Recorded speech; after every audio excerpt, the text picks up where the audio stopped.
पंचदशी ग्रंथ में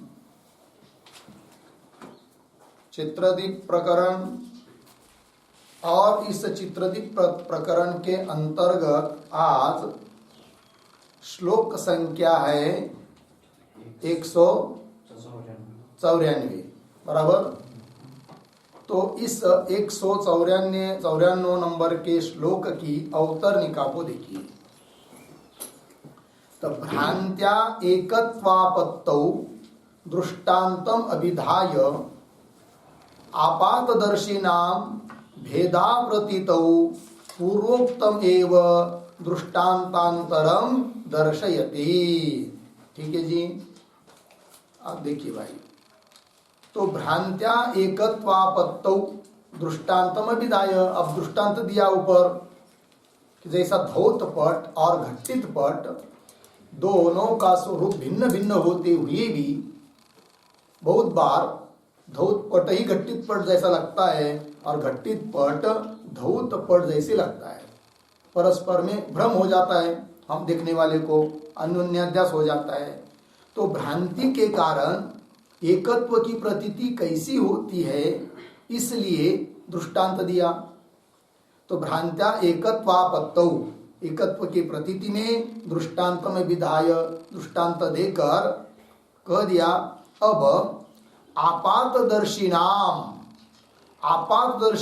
जनानाम, आपातदर्शी जो लोग है, आपातदर्शी नाम का अर्थ होता है अविचार दृष्टिवताम, मतलब जो बहुत ज्यादा विचार नहीं करते, अविचार दृष्टिवताम, अविचार विचार पूर्वक जिनकी दृष्टि नहीं है, सामान्य दृष्टि है, उनको भी भेद अप्रतीतौ, यद्यपि भेद की प्रतीति होनी चाहिए। कैसे कि ब्रह्म अलग है और ईश्वर अलग है, जगत के लिए कारण ईश्वर है, ब्रह्म नहीं। किंतु उन दोनों के बारे में भेद की प्रतीति नहीं हो रही है। किनको? आपातदर्शी नाम दिया कि नहीं? तो आपातदर्शी लोगों को भेद के अप्रतीति विषय, भेद की प्रतीति क्यों नहीं होती? इसमें पूर्वोक्तमेव दृष्टान्तांतरम, पीछे इसी प्रकरण में पीछे जो एक और दृष्टांत दिया था, उस दृष्टांत को पुनः ग्रंथकार दिखा रहे हैं। इस चित्रदीप प्रकरण में ही श्लोक नंबर 20 में जो दृष्टांत बताया था उसको बता रहे हैं। अभी श्लोक पढ़ते हैं। मेघाकाश महाकाशौ,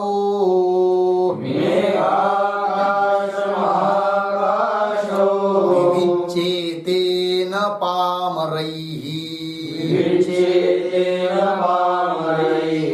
तद्वद्ब्रह्मेशयोरैक्यम् पश्यन्त्यापातदर्शिनः। मेघाकाश महाकाशो विविच्येतेन पामरैः, तद्वद्ब्रह्मेशयोरैक्यम् पश्यन्त्यापातदर्शिनः। मेघाकाश महाकाशौ विविच्येते न पामरैः, तद्वत् ब्रह्मेशयोः ऐक्यम पश्यन्ति आपातदर्शिनः। ठीक अन्वय। पामरैः मेघाकाश महाकाशौ न विविच्येते, नीचे तद्वत् आपातदर्शिनः ब्रह्मेशयोः ऐक्यम पश्यन्ति। ठीक अर्थ देखिए भाई। तो कह रहे हैं पामरई, पामर लोगों के द्वारा, अर्थात शास्त्र संस्कार जिनको बिल्कुल नहीं है, ऐसे जो लोग, उनको ये पता ही नहीं चलता कि मेघाकाश क्या है और महाकाश क्या है नहीं? तो मेघाकाश को ही महाकाश समझते हैं, महाकाश को ही मेघाकाश समझते हैं। ठीक है ना? तो मेघाकाश महाकाशौ न विविच्यते, उनके द्वारा विवेचन नहीं हो पाता है, पृथक ज्ञान उनको नहीं हो पाता है। ये दृष्टांत हुआ। तद्वत उस प्रकार आपातदर्शिन, आपातदर्शी जो लोग है, शास्त्रों को देख रहे, विचार कर रहे, चिंतन तो कर रहे, किंतु ऊपर ऊपर से अपने थोड़ा बहुत किया नहीं किया, बहुत सकुल ज्यादा चिंतन नहीं कर रहे, ऐसे जो लोग आपातदर्शिन ब्रह्मेशयो ऐक्यम पश्यन्ति, ब्रह्म और ईश्वर इन दोनों का ऐक्य जानते हैं, ऐक्य समझते हैं, अर्थात दोनों का भेद ज्ञान उनको होता नहीं है। लग गए जी। तो भ्रम के कारण दोनों को एक समझते हैं, और एक लोग समझते इसलिए सुरेश्वराचार्य जी महाराज ने क्या इन अन्योन्याध्यास को मन में रखकर बता दिया कि ब्रह्म ही जगत के लिए कारण है। यद्यपि ब्रह्म ही निर्गुण निराकार ब्रह्म ही जगत के लिए कारण है, ऐसा बात बताने में उनका तात्पर्य नहीं है, अपितु उनका तात्पर्य किस बात के लिए है कि ईश्वर जगत के लिए कारण है, इसी में उनका तात्पर्य है। लग गया अर्थ जी।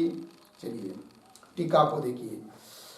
मेघाकाशेति तद्वत् ब्रह्मेशयो ऐक्यम पश्यन्ति न भेदम इत्यर्थः। तद्वत् मतलब दृष्टांत में जो बताया उसकी तरह ब्रह्म और ईश्वर इन दोनों में ऐक्यम पश्यन्ति, ऐक्य को ही देखते हैं, न भेदम इत्यर्थः, भेद को जानते नहीं है। आगे चलिए, आगे के श्लोक के उतरने का। कुतः तर्हि ब्रह्मेशयो भेदावगति इति अतो आह। तो बोल रहे थे ठीक है भाई, आपादर्शी लोग जो है वे भेद को नहीं जान पाते, किंतु उन दोनों का भेद ज्ञान, अवगति मतलब ज्ञान, कुतः कैसे होगा, इस बात को अब बताइए अवतरने का।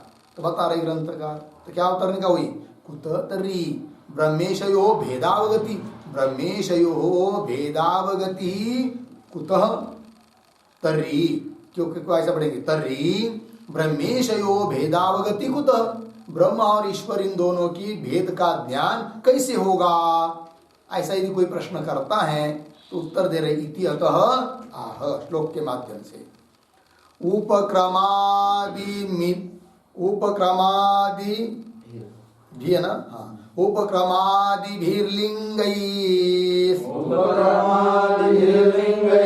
तात्पर्यस्य विचारणा असंगं ब्रह्म मायावी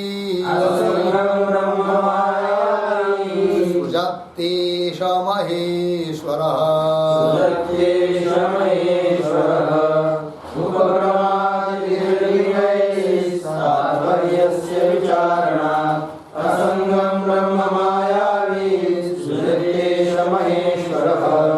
उपक्रमादिभिः लिंगैः तात्पर्यस्य विचारणात् असंगं ब्रह्म मायावी सृजति एषः महेश्वरः। ठीक अन्वय, पहली पंक्ति सरल है। उपक्रमादिभिः लिंगैः तात्पर्यस्य विचारणात्, नीचे ब्रह्म असंगम मायावी एषः महेश्वरः सृजति, मायावी एषः महेश्वरः सृजति। ठीक, अर्थ देखिए। तो भेद ज्ञान कैसे होगा फिर दोनों का, तो बता रहे उपक्रमादि भी लिंगई। उपक्रमादि आदि शब्द से क्या, उपक्रम उपसंहार का, संहार की एक वाक्यता, अभ्यास, अपूर्वता, जो 6 लिंग बताए कि नहीं, तात्पर्य के निश्चयक, तो उनके द्वारा। तो उपक्रमादि भी लिंगई, उन लिंगों से तात्पर्य से विचारना, ग्रंथों का तात्पर्य, उपनिषदों का तात्पर्य किस अर्थ में है, यदि ऐसा निश्चय कर लेंगे।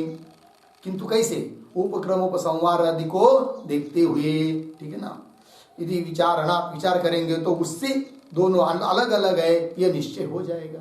क्या निश्चय होगा फिर, तो उत्तरार्ध में दे रहे ब्रह्म असंगम, ब्रह्म कैसा है, असंग है, उसको किसी बात का संग नहीं है। और मायावी एषः महेश्वर सृजति, मायावी मतलब माया है उपाधि जिसकी, ऐसा यह ईश्वर महेश्वर सृजति जगत को उत्पन्न करता है। इस प्रकार का भेद ज्ञान हो जाएगा, मतलब दोनों का स्वरूप अलग अलग समझ में आ जाएगा। टीका को देखिए। उपक्रमेति उपक्रमोपसंहारौ अभ्यास अपूर्वता फलम अर्थवादोपपत्ति च लिंगम तात्पर्य निर्णय श्लोक है। तात्पर्य क्या, किसी भी ग्रंथ का तात्पर्य किस अर्थ में है, इस बात का निश्चय करने के लिए ये 6 लिंग बताए। देखिए, उपक्रमोपसंवारो, उपक्रम और उपसंवार दोनों की एक वाक्यता चाहिए। एक अभ्यास, जिस बात को बताना है उसका पुनः पुनः पुनः पुनः कथन, अभ्यास। अपूर्वता, अन्य प्रमाणों से विशेषता या अपूर्वता। और फल और अर्थवाद, मतलब जो विषय बताया जा रहा है उसकी स्तुति और उससे भिन्न विषयों की निंदा, इसको कहते हैं क्या, अर्थवाद। और उपपत्ति, दिए हुए अर्थों के लिए युक्ति बताना, ये सब लिंगम तात्पर्य निर्णय, तात्पर्य का निर्णय करने में ये 6 लिंग बताए गए हैं। हो गया। इति उक्तैहि षड्विधैहि लिंगैहि, ऐसे कहे गए जो 6 प्रकार के लिंग, उन लिंगों के द्वारा, चिन्हों के द्वारा क्या होगा, श्रुति तात्पर्य अवधारणे सति, श्रुति का तात्पर्य का निश्चय होने पर। किंतु श्रुति के तात्पर्य का निश्चय करने के लिए क्या चाहिए, उपक्रमोपसंहार आदि। ठीक है, उन लिंगों के द्वारा श्रुति तात्पर्य अवधारणे सति, श्रुति के तात्पर्य का निश्चय होने पर ब्रह्म असंगम, ये निश्चय हो जाएगा कि ब्रह्म कैसा है, असंग है। और ब्रह्म असंगम अर्धविराम, फिर आगे मायावी सृष्टा इति अवगम्यते। मायावी, मायावी मतलब माया में प्रतिबिंब स्वरूप जो ईश्वर, उसको कहते मायावी, माया उपाधि वाला ईश्वर। वो क्या है, सृष्टा। सृष्टा मतलब जगत को उत्पन्न करने वाला। इति अवगम्यते, ऐसा जाना जाता है, ऐसा निर्णय होता है। इति शेष हो गया। आगे चलिए, आगे के श्लोक की अवतरणिका।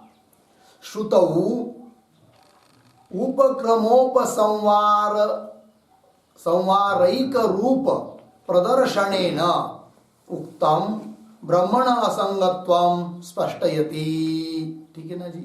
तो आगे क्या कहा जा रहा है विषय, कि ब्रह्मण असंगत्वम स्पष्टयति, ब्रह्म असंग कैसा है, इस बात का स्पष्टीकरण कर रहे हैं। कौन, ग्रंथकार।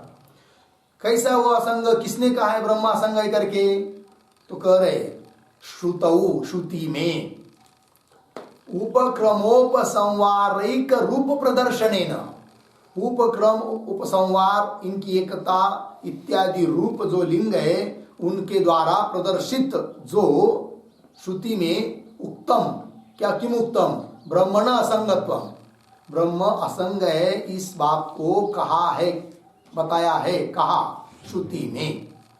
और उसी ब्रह्म की असंगता को अब ग्रंथकार स्पष्ट कर रहे श्लोकों के द्वारा। तो श्लोक को पढ़ते हैं।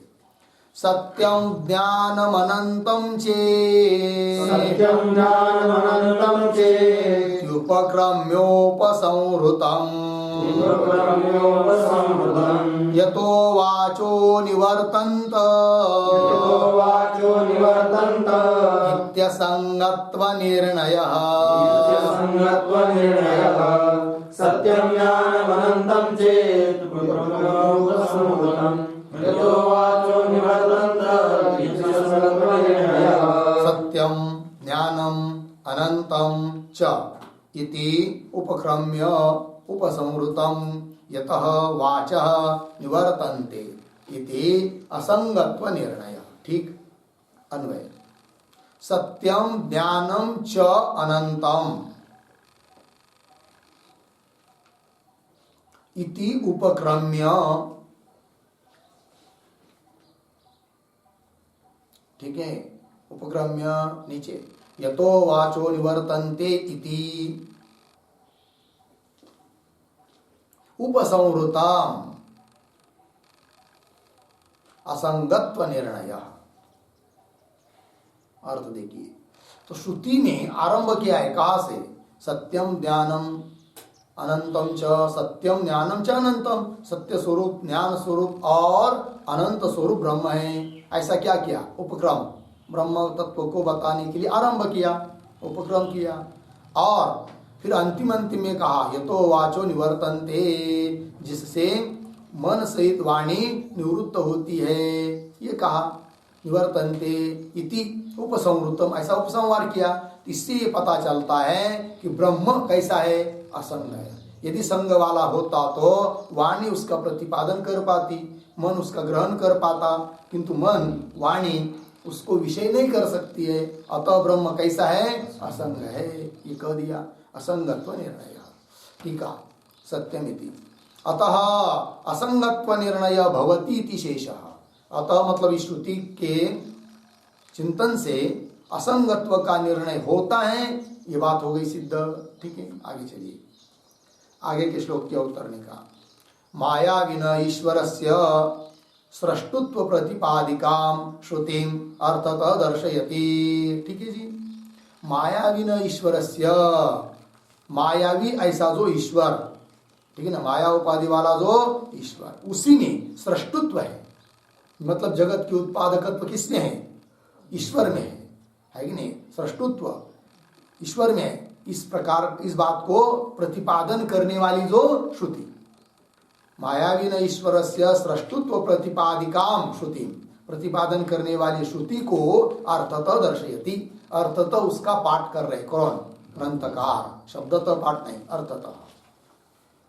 मायी सृजति विश्वं, मायी सृजति विश्वं, सन्निरुद्धस्तत्र मायया, सन्निरुद्धस्तत्र मायया, अन्य इत्यपरावृते, अन्य इत्यपरावृते, श्रुतिस्तेनेश्वरः सृजेत्, श्रुतिस्तेनेश्वरः सृजेत्। माया सृजति विश्वं, सन्निरुद्धस्तत्र मायया, अन्य इत्यपरावृते, श्रुतिस्तेनेश्वरः सृजेत्। मायी सृजति विश्वं सन्निरुद्धः तत्र मायया, अन्यः इति अपरावृते श्रुतिः तेन ईश्वरः सृजेत्।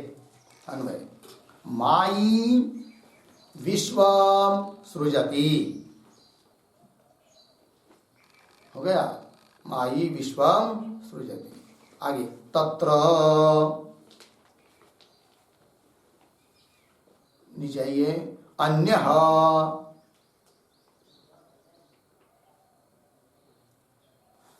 मायया ऊपर, मायया सन्निरुद्धः इति अपरा श्रुति ब्रूते तेन ईश्वरः सृजेत्। ठीक अर्थ देखिए भाई, मायी विश्वम सृजति, मायी मतलब माया है उपाधि जिसकी, ऐसा ईश्वर क्या करता है, विश्वम सृजति, विश्व जगत, जगत को उत्पन्न करता है, सृजति। एक बात हो गई।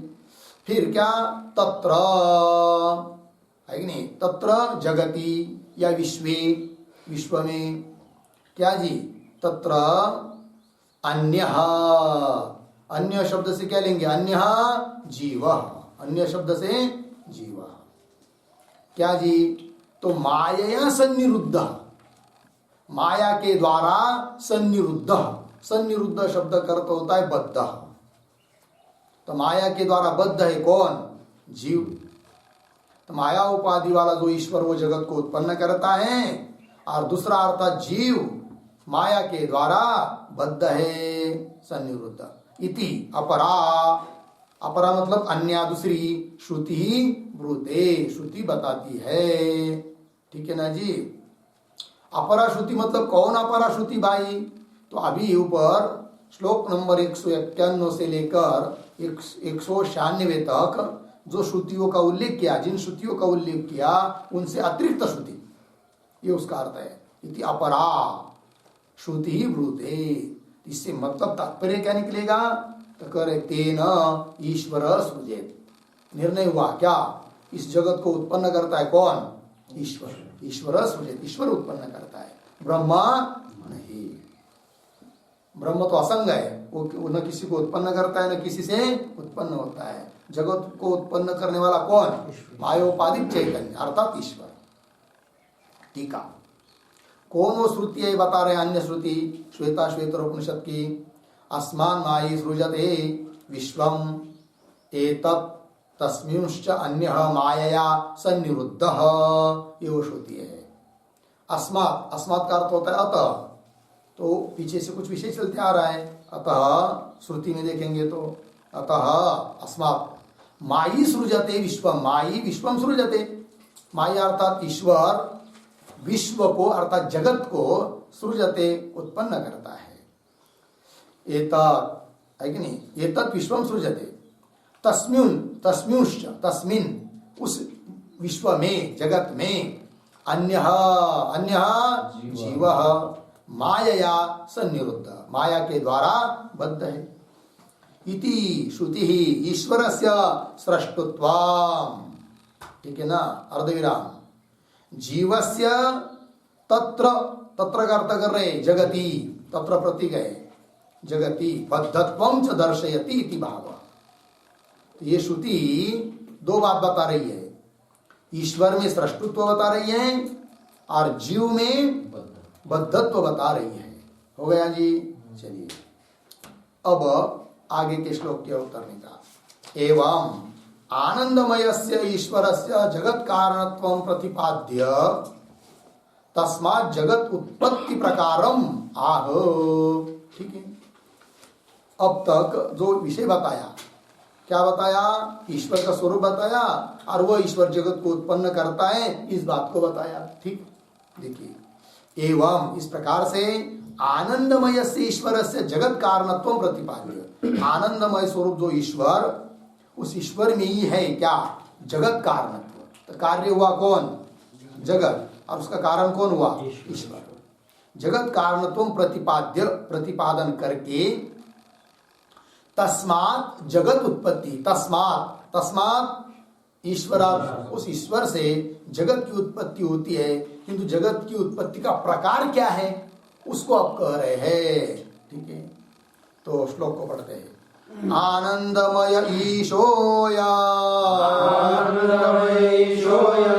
बहुस्यामित्यवैक्षत हिरण्यगर्भरूपो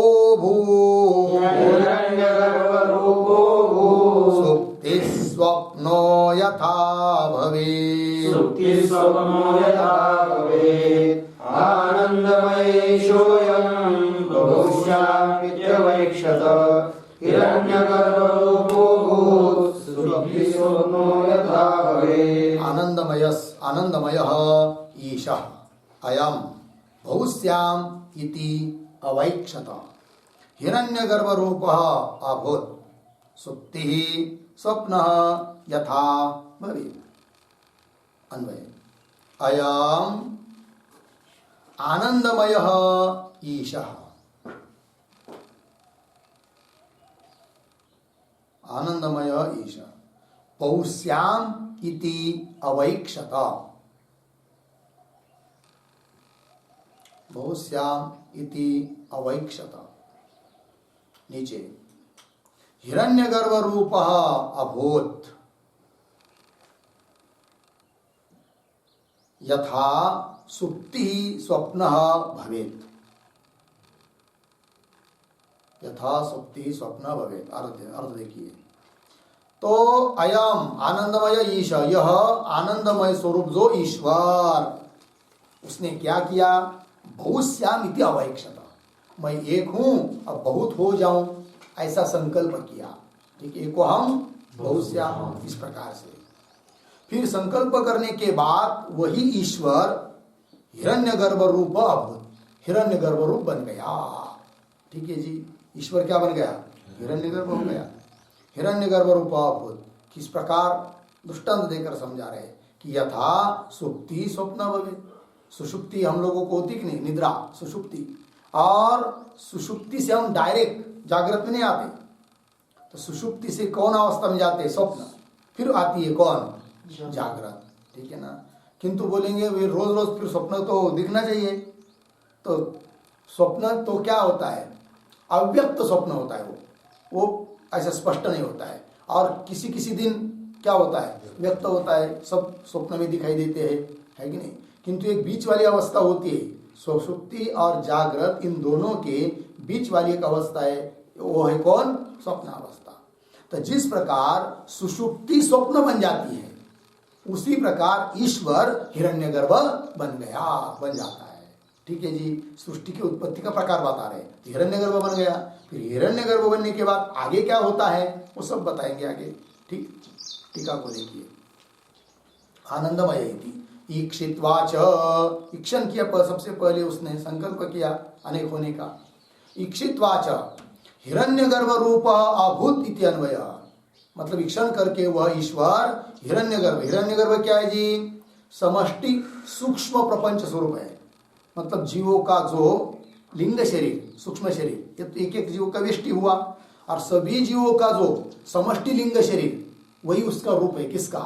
हिरण्यगर्भ का। उस सभी समष्टि सूक्ष्म शरीरों का अभिमान धारण करने वाला जो ईश्वर विशेष, उसको कहते हैं क्या? हिरण्यगर्भ। ईशित्वा हिरण्यगर्भ रूप भूत इति अन्वय तत्र दृष्टान्तम आह। तो हिरण्यगर्भ को समझाने के लिए दृष्टांत दिया अंतिम के पाद में। जिस प्रकार सुषुप्ति स्वप्न बन जाती है, उस प्रकार ईश्वर हिरण्यगर्भ हो जाता है। ये बात कह दी। आगे चलिए, अब आगे के श्लोक की अवतरणिका को देखिए। तस्मात् वा एतस्मात् आत्मनः आकाश संभूतः इत्यादौ क्रमेण सृष्टि श्रवणात्, लगा इतना?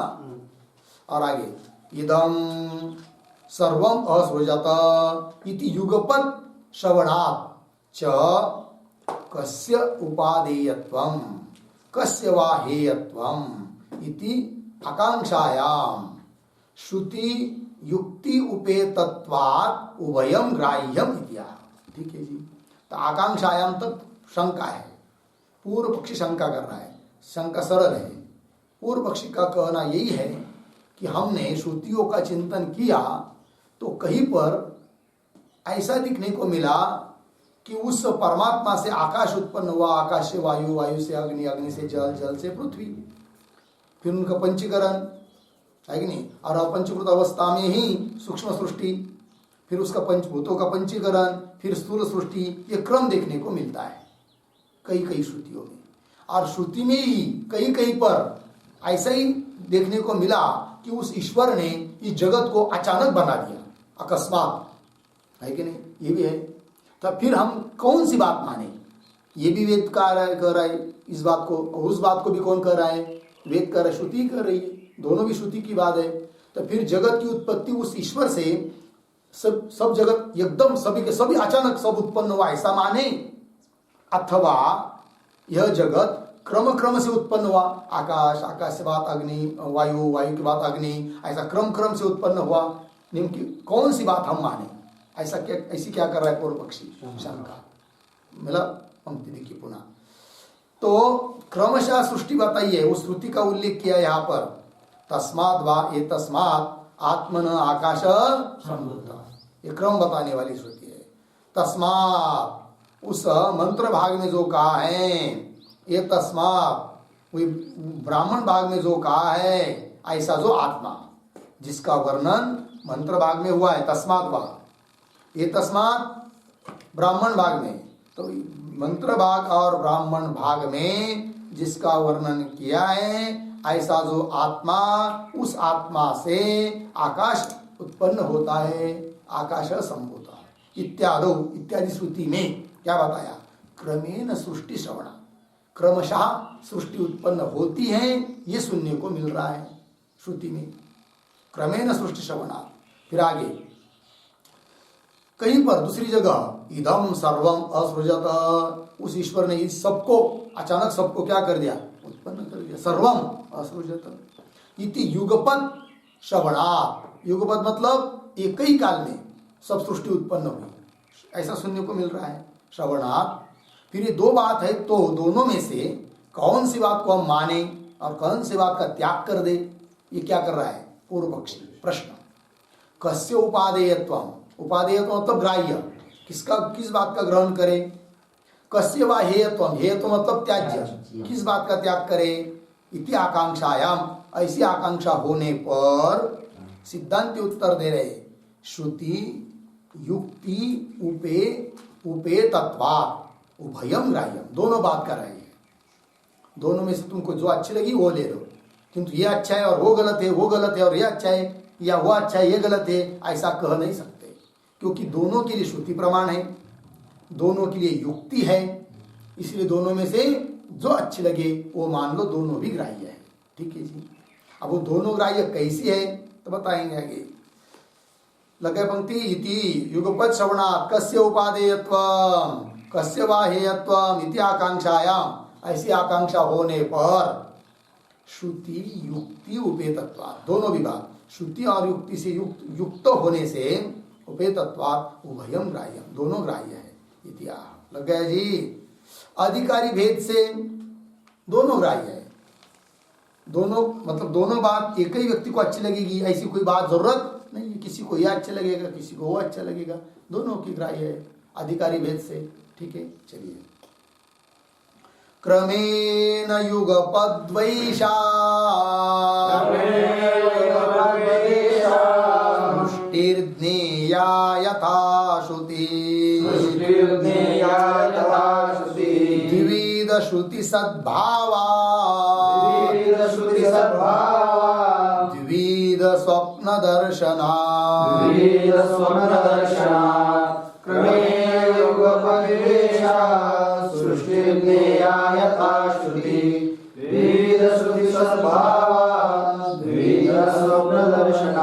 क्रमेण युगपद वा एषा सृष्टि ज्ञेया यथा श्रुति द्विविध श्रुति सद्भावात् द्विविध स्वप्न दर्शनात्। अन्वय एषा सृष्टि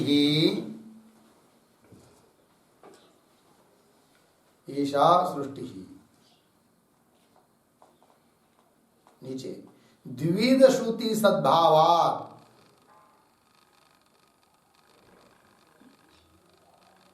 ऊपर क्रमेण युगपद वा यथा श्रुति ज्ञेया यथा श्रुति ज्ञेया द्विविध स्वप्न दर्शनात्। ठीक है, अर्थ देखिए भाई।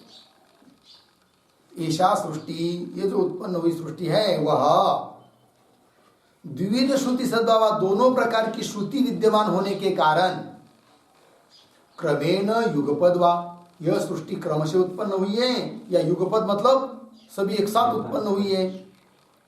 इस बात को क्या जी यथा श्रुति नेया, श्रुति के अनुसार जान लेनी चाहिए। दोनों के लिए श्रुति उपलब्ध है तो अपने योग्यता के अनुसार दोनों में से कोई बात का निर्णय कर लेना चाहिए, यह अभिप्राय। यथा श्रुति नेया दृष्टांत दे रहे उपपत्ति द्विविध स्वप्न दर्शना। कभी कभी हम लोगों को स्वप्न पड़ता है, कैसा? क्रमशः पहले आजोबा, उससे उत्पन्न होता है क्या बाप, उससे उत्पन्न होता है क्या नातू, है कि नहीं? क्रम से फिर कोई आदमी आता है, फिर ईंटों को ले आता है, सीमेंट को लेता है, फिर गौंडी को लाता है, कारीगर को, फिर घर मकान बना देता है। तो क्रम क्रम क्रम से दिखाई दे रहा है सब, ठीक है ना, स्वप्न में। और कभी कभी क्या होता है, स्वप्न में क्रम नहीं, आजोबा पिता पितामह नातू पौत्र ये सब एक ही साथ दिखाई देते हैं, और घर भी एक ही साथ दिखाई दिया, तो ऐसा भी दिखाई दे रहा है कि नहीं? दोनों प्रकार के स्वप्न दिखाई देते, क्रमशः भी युगपद भी। उसी प्रकार ये जगत रूप स्वप्न ऐसा ही है, कहीं पर बताया जाता है क्रमशः और कहीं पर बताया जाता है क्या युगपद। तो दोनों भी मान्य है वेदांत मत में। उस दोनों के लिए अलग अलग शब्द भी देने वाले हैं। एक होता है सृष्टि दृष्टिवाद, एक होता है दृष्टि सृष्टिवाद। सृष्टि दृष्टिवाद का मतलब होता है पहले सृष्टि बाद में दृष्टि, दृष्टि मतलब ज्ञान। पहले सृष्टि उत्पन्न हुई क्रमशः, फिर उसका क्या है ज्ञान, ये क्रमवाद है। और दृष्टि सृष्टिवाद मतलब जिस समय देखा उसी समय सृष्टि, पहले नहीं। ये क्या हुआ युगपत, युगपत उत्पत्ति दृष्टि सृष्टिवाद। अभी देखा अभी उत्पन्न हुआ, इसके पहले नहीं था। लग गया जी, तो दोनों बात मान्य है। ठीक है, चलिए टीका को देखिए। क्रमेण ऐशा प्रतीक है, उसका अर्थ कर रहे जगत सृष्टि। ऐशा का अर्थ जगत सृष्टि। सृष्टि शब्द का अर्थ होता है उत्पत्ति, जगत की उत्पत्ति। यह जगत की उत्पत्ति द्विध श्रुति सद्भावात, दोनों प्रकार की श्रुति विद्यमान होने के कारण क्रमेण युगपद वा क्रमशः अथवा युगपद यथा श्रुति देया, श्रुति के अनुसार जान लेना चाहिए। इति योजना, योजना शब्द का अर्थ होता है अन्वय। ठीक है ना जी, हो गया। तो क्रमेण सृष्टि बताने के लिए कौन सा वाद? सृष्टि दृष्टिवाद। इसको ही बोलते व्यावहारिक पक्ष। इसको क्या बोलते हैं? व्यावहारिक पक्ष, है कि नहीं? इस पक्ष में क्या अनात्म पदार्थों को अज्ञात सत्ता है। किस पक्ष में? सृष्टि दृष्टिवाद में अनात्म पदार्थों को अज्ञात सत्ता भी है। मतलब उन घटादि अनात्म पदार्थ का हम लोगों को ज्ञान नहीं है, तो भी वो कहीं तो पड़े सत्ता है। इसको क्या बोलते हैं? अज्ञात सत्ता। और इससे विपरीत जो है दृष्टि सृष्टिवाद, वो कैसा है? क्रमवाद नहीं, वो युगपद है। युगपद सब एक बार उत्पन्न होता है, ज्ञान है तभी उत्पन्न होता है ज्ञान काल में। इसको कहते हैं दृष्टि सृष्टिवाद। और इसमें पदार्थों को केवल ज्ञात सत्ता है, अज्ञात सत्ता नहीं। ज्ञान है तभी सत्ता, ज्ञान नहीं सत्ता नहीं, केवल ज्ञात सत्ता ही होती है। लग गया जी? चलिए, तो शुद्ध टीका को देखिए। योजना हो गया ना। तत्र उपपत्ति ही, अब इस जगत की उत्पत्ति में उपपत्ति दे रहे। तत्र उपपत्ति, तत्र तत्र नाम जगत सर्जने, जगत की उत्पत्ति में उपपत्ति दे रहे, युक्ति बता रहे। द्विध स्वप्न दर्शनातिथि, ठीक है, उसका स्पष्टीकरण कर रहे टीकाकार। लोके क्रमयुक्तस्य च अक्रमयुक्तस्य च स्वप्न पदार्थ जातस्य दर्शनातिथि भाव। लोक में स्वप्न पदार्थ जो देखे जाते हैं वो दोनों प्रकार के देखे जाते हैं। कभी कभी ऐसा स्वप्न होता है कि क्रमयुक्त है कि नहीं। तो कैसा वाक्य हुआ है? लोके क्रमयुक्तस्य स्वप्न पदार्थ जातस्य दर्शनात्, एक वाक्य हुआ। दूसरा, लोके च अक्रमयुक्तस्य स्वप्न पदार्थ जातस्य दर्शनात्। स्वप्न पदार्थ कभी कभी लोगों को क्रमशः उत्पन्न हुए ऐसा दिखाई देते हैं, कभी कभी क्रम के बिना अक्रमयुक्त अचानक सभी स्वप्न पदार्थ उत्पन्न हुए हैं ऐसा मालूम पड़ता है। लग गया जी? दोनों बात मान्य है। ठीक है, दृष्टि सृष्टिवाद, सृष्टि दृष्टिवाद। आगे चलिए। हिरण्यगर्भस्य स्वरूपम निरूपयति। अब हिरण्यगर्भ उत्पन्न हुआ ईश्वर से, बताया ना अभी ऊपर कि जगत उत्पन्न कैसा होता है करके। हिरण्यगर्भ तक आए, है नहीं? फिर बीच में शंका का समाधान हुआ। अब वो हिरण्यगर्भ तक आए तो हिरण्यगर्भ से आगे और क्या उत्पन्न होता है वो बताएंगे। तो उसके पहले हिरण्यगर्भ का स्वरूप क्या है उसको कह रहे ग्रंथकार। हिरण्यगर्भस्य स्वरूपम निरूपयति। सूत्रात्मा सूक्ष्मदेहाख्यः सर्वजीवघनात्मकः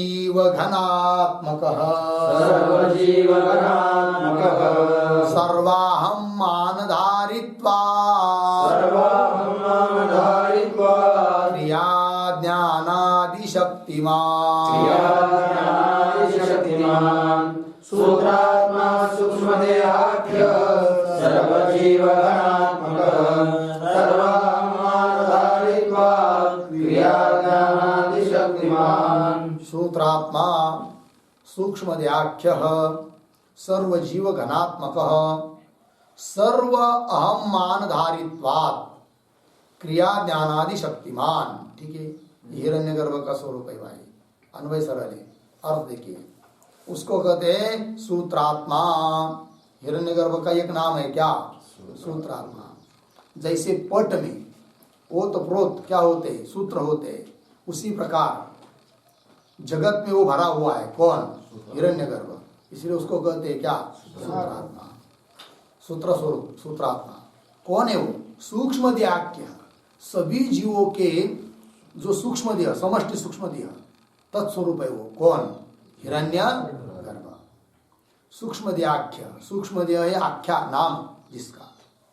पुनः सर्वजीव घनात्मक, घन कहते समुदाय, सभी जीवों का समुदाय स्वरूप है वो कौन? हिरण्यगर्भ। और पुनः सर्व अहम मान धारित्वात्, सभी जीवों में सूक्ष्म शरीरों में अहम मैं ऐसा अभिमान धारण करने वाला है कौन? हिरण्यगर्भ। सर्व अहम मान धारित्वात्, पुनः क्रिया ज्ञान आदि शक्तिमान, उसमें 3 प्रकार की शक्ति है, क्रिया शक्ति है कि नहीं, ज्ञान शक्ति, ये सब है किसमें? हिरण्यगर्भ में। आदि शब्द से लेंगे इच्छा शक्ति, तो 3 शक्ति हो गई, इच्छा शक्ति, ज्ञान शक्ति और क्रिया शक्ति। इन शक्तियों से युक्त होता है कौन? हिरण्यगर्भ। हो गया। टीका को देखिए, सूत्रात्मेति, सूत्रात्मा प्रतीक है, उसका अर्थ कर रहे हैं। पटे सूत्रम इव जगति अनुस्यूत आत्मा, मतलब स्वरूपम यस्य सह सूत्रात्मा। सूत्रात्मा शब्द की उत्पत्ति बताई भाई, दृष्टांत देकर क्या कहा? पटे सूत्रम इव, पट में जैसा अनुस्यूत होता है कौन? सूत्र, उसकी तरह जगति, इस जगत में अनुस्यूत आत्मा, अनुस्यूत है आत्मा, आत्मा मतलब स्वरूप जिसका, उसको कहते क्या? सूत्रात्मा। पूर्ण विराम। हो गया। आगे चलिए। सह सूक्ष्मदेह, क्यों स के बाद पूर्ण विराम दीजिए। स्वरूपम यस्य सह, सह सूत्रात्मा, पूर्ण विराम हो गया। आगे देखिए, सूक्ष्मदेह, अब दूसरा पद आया था ना श्लोक में, सूक्ष्मदेहाख्य, उसको बता रहे हैं। सूक्ष्मदेह इति आख्या यस्य सह तथाविदः, तथाविदः सूक्ष्मदेहाख्या, ठीक है ना। सूक्ष्मदेह इति आख्या, सूक्ष्मदेह यह है आख्या, आख्या मतलब नाम, जिसका सह उसको कहते हैं क्या? तथाविद मतलब सूक्ष्मदेहाख्या। ठीक है। आगे चलिए, इसके बाद पद आया श्लोक में सर्वजीव घनात्मक, उसका अर्थ कर रहे हैं। सर्वजीव घनात्मक ये प्रतीक है, उसका अर्थ कर रहे हैं। सर्वेषां जीवानां लिंग शरीरोपाधिकानां घनात्मक, घनात्मक प्रतीक है, उसका अर्थ कर रहे हैं समष्टि स्वरूप, समष्टि स्वरूप है वो। लग गया पंक्ति? देखिए, सर्वजीव घनात्मक मतलब सर्वेषां जीवानां, सभी जीवों का जो लिंग शरीर, और सभी जीवों का लिंग शरीर यही है उपाधि जिसकी, ऐसा जो देवता विशेष, उसका नाम है क्या? हिरण्यगर्भ। हिरण्यगर्भ की उपाधि कौन? समष्टि लिंग शरीर, सभी के लिंग शरीर, यही क्या है उसकी उपाधि। तो सर्वेषां जीवानां लिंग शरीर उपाधिका नाम, तो लिंग शरीर उपाधि जिसकी, ऐसा घनात्मक, घनात्मक शब्द का अर्थ कर रहे हैं समष्टि स्वरूप। ठीक है ना जी।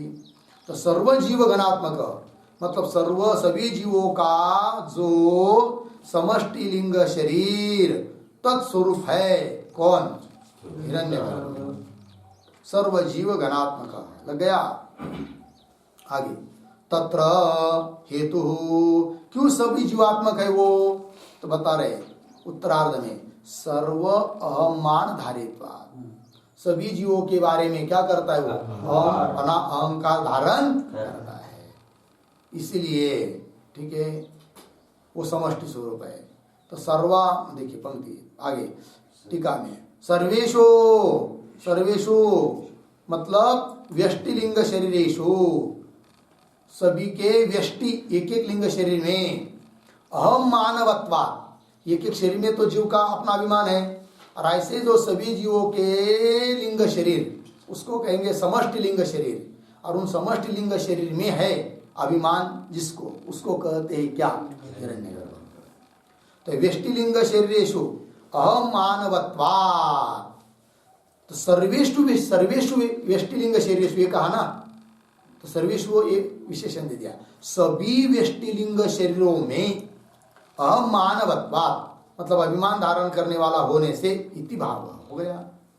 और कैसा है वो? और एक बात बता रहे, क्रिया ज्ञान आदि शक्तिमान, ये कहा था कि नहीं मूल में, तो उसको करे इच्छा ज्ञान क्रिया शक्तिमांश्च, मतलब इच्छा शक्ति है उसमें, ज्ञान शक्ति है और क्रिया शक्ति है। इन 3 शक्तियों से युक्त है कौन? हिरण्यगर्भ। हो गया। आगे हिरण्यगर्भावस्थायाम जगत प्रतीतौ दृष्टांतम आह।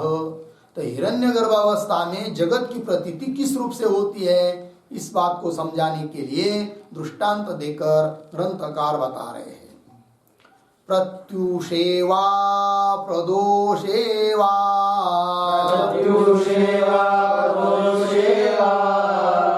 मग्नो मंदे तमस्ययम् लोको भाति यथा तद्वत् स्पष्टं जगदीक्षते। प्रत्युषेवा प्रदोषेवा मग्नो मंदे तमस्ययम् लोको भाति यथा तद्वत् स्पष्टं जगदीक्षते। प्रत्युषे वा प्रदोषे वा मग्नः मंदे तमसि अयम लोकः भाति यथा तद्वत् अस्पष्टम जगत ईक्षते। ठीक है, अभी तो हम लोगों को जगत स्पष्ट रूप से दिखाई दे रहा है, किंतु अभी की बात नहीं कर रहे। कब की बात? हिरण्यगर्भावस्था में जगत की प्रतीति कैसी होती है उसको कह रहे हैं। ठीक, उसको उदाहरण दे रहे हैं। तानवय कीजिए पहले तो यथा नीचे पंक्ति में आया है यथा, फिर ऊपर आइए यथा वा प्रत्युषे वा प्रदोषे। मिला अयम हो गया लोकः मंदे मग्नः मंदे तमसि मग्नः मंदे तमसि मग्नः भाति। फिर आगे तद्वत् अस्पष्टम जगदीक्षते। अर्थ को देखिए, यथा जिस प्रकार वा प्रत्युषे, प्रत्युष कहते प्रातः काल उषक काल मतलब सांझ समय, रात्र समाप्त हुई नहीं उदित हुआ नहीं, सुबह सुबह की वह समय सूर्योदय के थोड़ा देर पहले। ठीक है ना जी, ये उसको कहते प्रत्युष। क्यों? प्रदोषेवा, प्रदोष कहते सायंकाल, दिन समाप्त हुआ नहीं रात्र चालू हुई नहीं, बीच वाला काल। ठीक है ना, सांझ वेल मंद मंद अंधकार रहता है जिस समय। ठीक, प्रदोषेवा क्या जी? तो अयम लोक मंदे तमसि मग्न, यह समस्त लोक समस्त जगत मंद मंद अंधकार में मग्न डूबा हुआ दिखता है कि नहीं? मतलब जैसे हम लोग दोपहर के समय दूर तक स्पष्ट देख सकते हैं, वैसे सांझ वेल के समय मंद अंधकार में देख नहीं सकते, अस्पष्ट भासता है।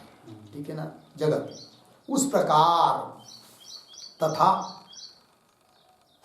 ये है ना तद्वत् अस्पष्टम जगदीक्षते, उस प्रकार अस्पष्ट रूप से जगत दिखाई देता है। कब? हिरण्यगर्भ अवस्था में। लग गया कि नहीं? जिस प्रकार सुबह और शाम को मंद मंद अंधकार में जगत उस मंद अंधकार में डूबा हुआ दिखता है, स्पष्ट दिखता नहीं है, उस प्रकार हिरण्यगर्भ अवस्था में भी जगत अस्पष्ट रूप से प्रतीत होता है। लग गया पंक्ति? चलिए टीका। प्रत्युष प्रतीक है, उसका अर्थ कर दिया उषक काल, प्रातः काल। हो गया जी। आगे चलिए, आगे के श्लोक के उतरने का। एवं लोक प्रसिद्ध दृष्टांतम अभिधाय यथाधौत इति पूर्वोक्त श्लोके अभिहितम लांछितम पटम दृष्टांतयति। मिला पंक्ति? तो अब एवं इस प्रकार लोक प्रसिद्ध दृष्टांत दिया ऊपर। कौन लोक प्रसिद्ध दृष्टांत? सायंकाल के समय जैसा मंद अंधकार में जगत अस्पष्ट दिखता है, उस प्रकार। तो लोक प्रसिद्ध दृष्टांतम अभिधाय कथयित्वा, और आगे फिर यथाधौत, इसी प्रकरण के दूसरे श्लोक में आया था कि नहीं, यथाधौत इत्यादि। इति पूर्वोक्त श्लोके, पीछे के श्लोक में अभिहितम कथितम लांछितम पटम, लांछित पट, इसको दृष्टांत रूप से कथन कर रहे हैं। ठीक, लांछित पट किसको कहते हैं? लांछित पट किसको कहते हैं? हाँ, एक धौत पट होता है शुद्ध शुभ्र, बाजार से अभी अभी लाया हुआ, फिर उसको माड़ दी है कि नहीं, अन्न लेप कर दिया, उसको कहते हैं घट्टे। फिर सूखने के बाद पेंसिल से जो चित्र निकालना है उसको पहले पेंसिल से निकाल लिया तो वो हुआ लांछित। फिर रंग पूर्ण करने के बाद रंजित। तो रंजित तो बाद की अवस्था है, रंजित की पहली की अवस्था लांछित है।